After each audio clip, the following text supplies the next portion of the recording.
जगदानन्दकन्दाय प्रणतार्ति हराय च नीलाचलो निवासाय चतुर्धामृतये नमः। चतुर्धामृतये नमः। जय जगन्नाथ। विश्वर अगणित मानव जाति जनसमूह एवं लोक मानू सचेतन वार्तार आउ एक नूतन अध्याय को स्वागत। आजिर कथावस्तुर शीर्षक शरतर प्रश्नर उत्तर देई पारिबे काशीनाथ मिश्र। ये हूँ आजिर कथावस्तुर शीर्षक। तेबे विशेष किछि न कही केवल आपण मानकर मने पके देवा पाई चेष्टा करुछ। काशीनाथ मिश्र खंडगिरी वैकुंठ धाम आश्रम एवं मालिकार प्रचार भागवत कथा प्रवचक यही हिसाब से ओडिशा रे अनेक जगार अनेक कार्यक्रम करिसेंती। अनेक अर्थ मध्य व्यय करैछंती एवं लाभान्वित होइछंती। निज पकेट रे मध्य बहुत किछि अर्थ संग्रह करिछंती। ये भितरे ये दास द्वारा 2021 मसीह काशीनाथ मिश्र को परिवर्तन पाई किछि वार्ता सचेतन सतर्क तापरे धमक बा परिणति परिणाम बाबद अवगत करेबा। किंतु महापुरुष माने लिखिचंती जो माने दाम्भिक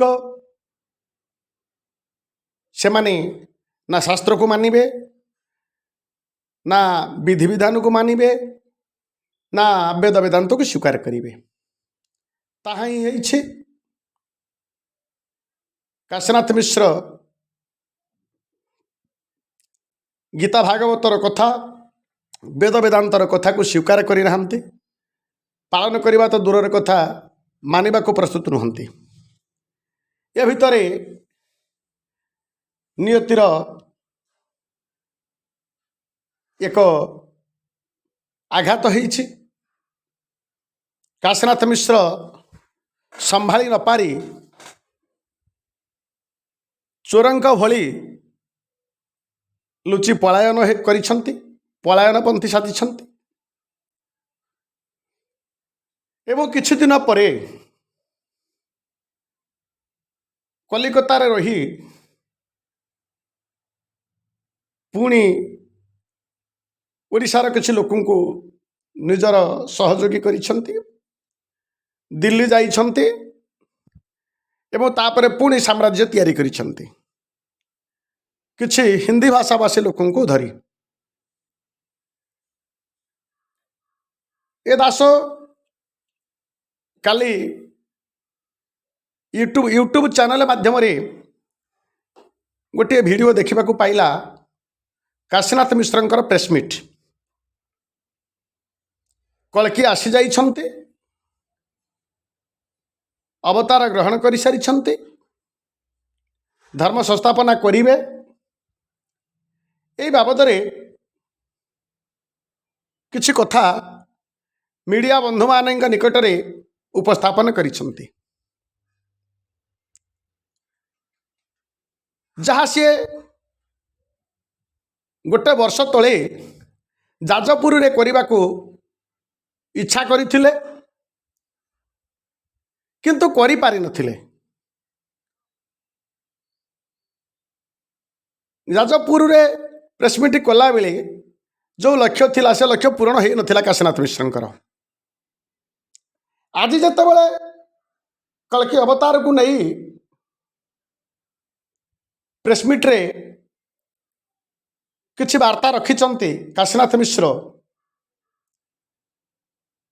तेणु ये दास बाध्य है चैनल माध्यम किछि प्रश्न करने को जाउछि। तेबे काशीनाथ मिश्र को ये दासर प्रथम प्रश्न करने पूर्वर गोटे छोटिया कथा पचारुछि।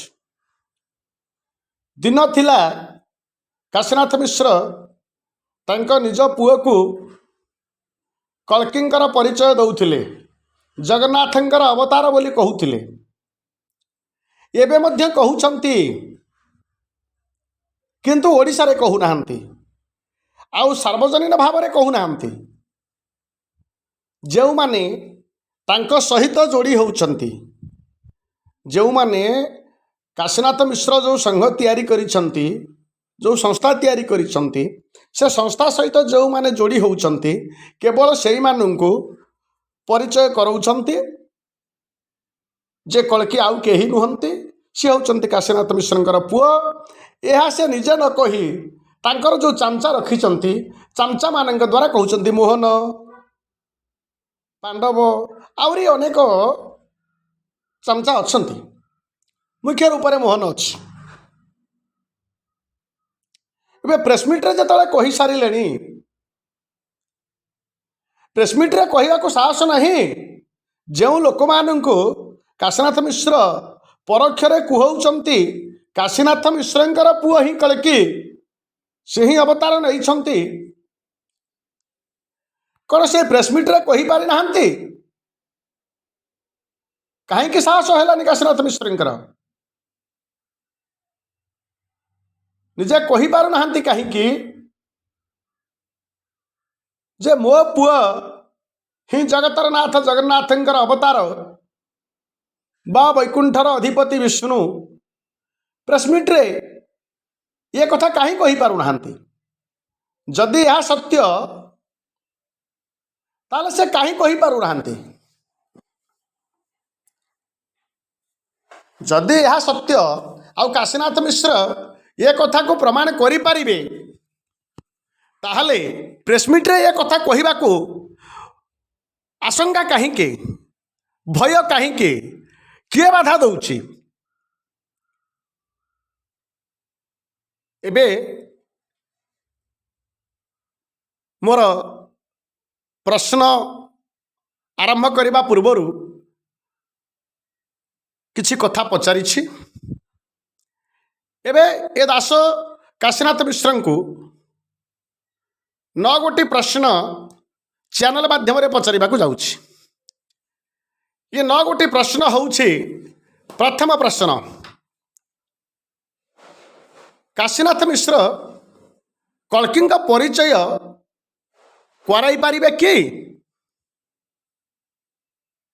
समस्त को, विश्ववासी को?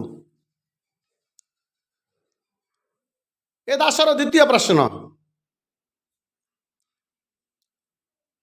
परिचय कल्किंकर परिचय जे केवल देबे ता नुहे, कल्कि अवतार नेबे, जन्मग्रहण करिवे, तेणु तांकर जन्मस्थान एवं ठिकणा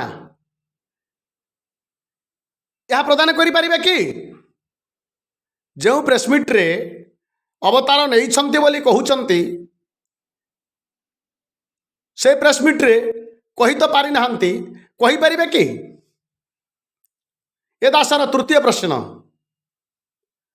कल्किं शक्तिर प्रमाण दे पारिबे काशीनाथ मिश्र?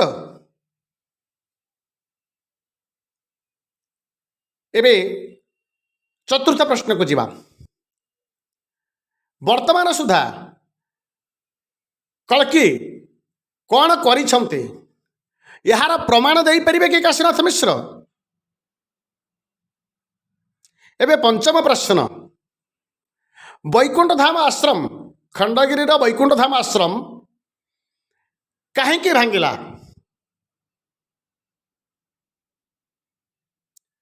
एबे षष्ठ प्रश्न को जीवा। जेते बळे खंडगिरी वैकुंठ धाम आश्रम भांगी दिया गला नुहे, भांगी दिया गला, ସେତେବେଳେ କାଶୀନାଥ ମିଶ୍ର ଥିଲେ, ତାଙ୍କ ପୁଅ କଳ୍କୀ ମଧ୍ୟ ଥିଲେ। ସେ ରକ୍ଷା କରିପାରିଲେ ନାହିଁ କାହିଁକି? ଏବେ ସପ୍ତମ ପ୍ରଶ୍ନକୁ ଯିବା। ସପ୍ତମ ପ୍ରଶ୍ନରେ କାଶୀନାଥ ମିଶ୍ର କହିପାରିବେ କି କଳ୍କୀ ସାର୍ବଜନୀନ ହୋଇପାରିବେ? ସମସ୍ତଙ୍କ ନିକଟରେ କଳ୍କୀ ଉପସ୍ଥିତ ହୋଇପାରିବେ ଆଉ ସମସ୍ତଙ୍କୁ ନିଜର ସ୍ୱରୂପର ଅନୁଭବ କରାଇ ପାରିବେ, ଯେଉଁଥିରେ ଯେଉଁ ଅନୁଭବକୁ ପ୍ରାପ୍ତି କରି, ଯେଉଁ ଅନୁଭବକୁ ପାଇ, ଦେଖି ହଉ ଶୁଣି ହଉ କି କୌଣସି ପ୍ରକାର ଅନୁଭବ କରି ଏ ବିଶ୍ୱବାସୀ ଭଗବାନ ବିଷ୍ଣୁ ବୋଲି ସ୍ୱୀକାର କରିପାରିବେ ଏ କର୍ମ? ଏବେ କାଶୀନାଥ ମିଶ୍ରଙ୍କୁ ଅଷ୍ଟମ ପ୍ରଶ୍ନ, ଯାହା ପୂର୍ବ ପ୍ରଶ୍ନରେ କଥା ଛଳରେ କହିଛି, ସେହି କଥାର ପୁନରାବୃତ୍ତି ପ୍ରାୟ। କାଶୀନାଥ ମିଶ୍ର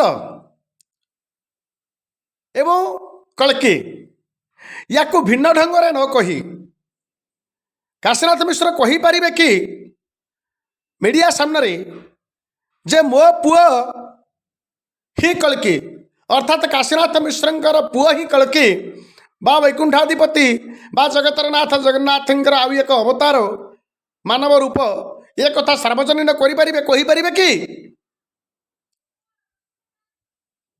ଏବେ ଏ ଦାସର ନବମ ପ୍ରଶ୍ନ ତଥା ଅନ୍ତିମ ପ୍ରଶ୍ନ,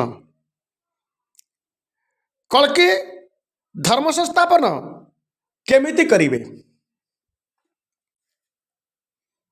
ଯଦି କାଶୀନାଥ ମିଶ୍ର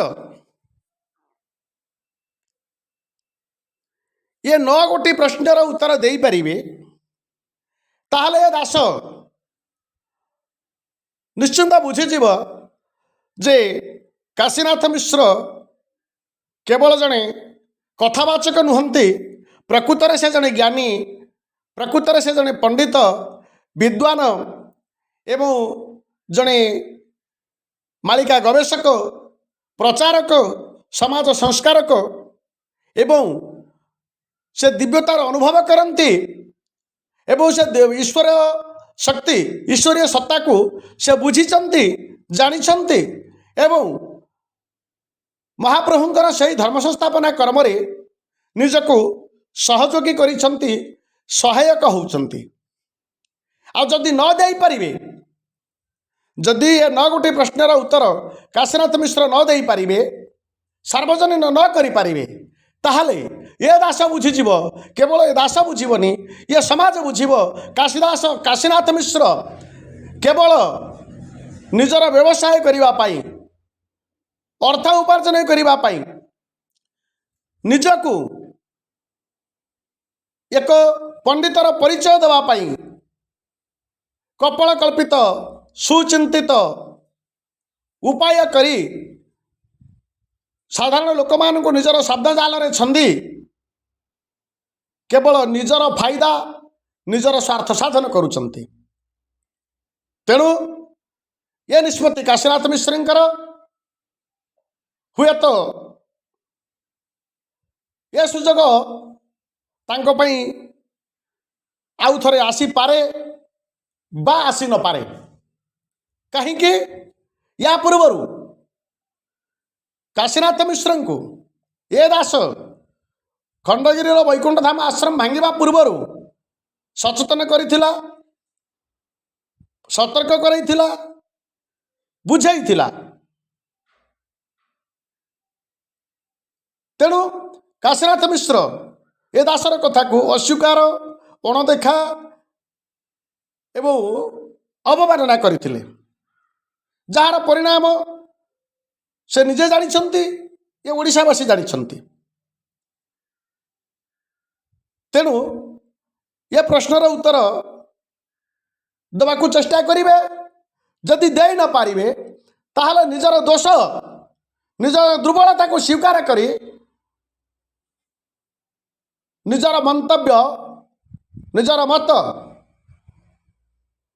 बदलै दियंतु किंबा जदि बदलै न पारिबे कहवाकू संकोच लागिबो बा लाज लागिबो ताहेले सीधा सड़क ये विश्ववासी को विनम्रता पूर्वक कहि दियंतु जे मु प्रकृतरे मालिका जानी नहीं मु बुझी नहीं मु सठिक तथ्य देई पारु नहीं आउ देई पारिबी नहीं।